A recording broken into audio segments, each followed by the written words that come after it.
Hello बच्चों, let's read the question. Present question दो statements के फॉर्म में है, assertion एंड रीजन।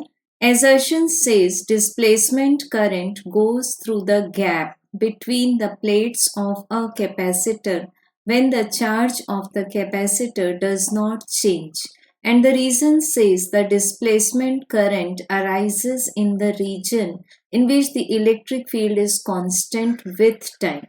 सो बच्चों, फर्स्ट ऑफ ऑल नेसेसरी है हमें जानना कि डिस्प्लेसमेंट करंट्स क्या होते हैं। तो displacement currents are shown by the symbol mainly I D. अब हम समझेंगे पहले कि अगर हम एक नॉर्मल इलेक्ट्रिक करंट की बात करें, which is also called as the conventional current, जो कि हमें फ्लो ऑफ इलेक्ट्रॉन्स के अपोजिट डायरेक्शन में मिलती है।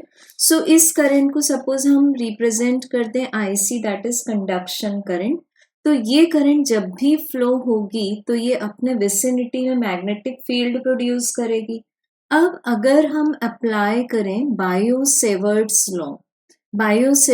लॉ और एम्पियर्स लॉ, तो इसके अकॉर्डिंग हमें क्या मिल जाएगा? The line integral of B vector dot D L vector in a closed loop is equal to mu naught times the conduction current in the circuit, means crossing the surface bounded by that closed path.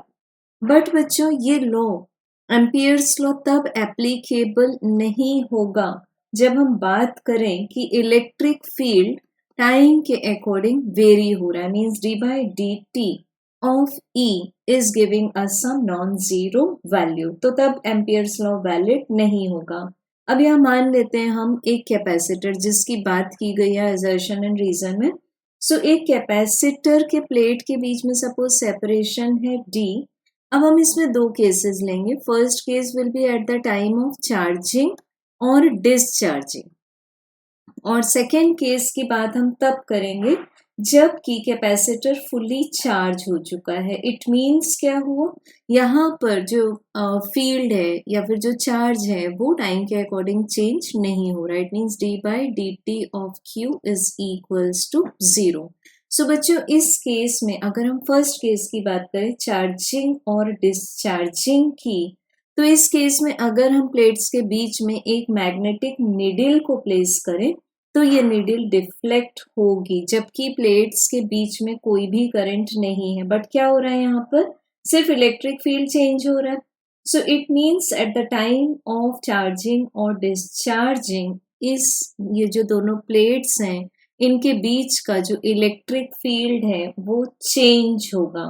सो उस condition में ये जो हमारे पास Ampere's law है वो किस तरह से मॉडिफाई हो जाएगा? This will be mu naught epsilon naught D by D T of phi E, क्योंकि उस समय इलेक्ट्रिक फ्लक्स भी चेंज होगा और उसी समय हमें मिलेगी displacement current. So displacement current basically हमें क्यों मिलती है and what is its expression? Displacement current is equals to given, this is given by the rate of change of electric flux, और हम बोल सकते हैं this is directly proportional to the rate of change of electric flux. And अगर हमें इसको express करना है तो just we have to multiply it with permittivity of free space. But यहाँ पर जो एजर्शन में बताया है कि चार्ज ऑफ कैपेसिटर अगर चेंज नहीं होगा तो उस समय डिस्प्लेसमेंट करंट पास होगी, तो ये स्टेटमेंट फॉल्स हो गया।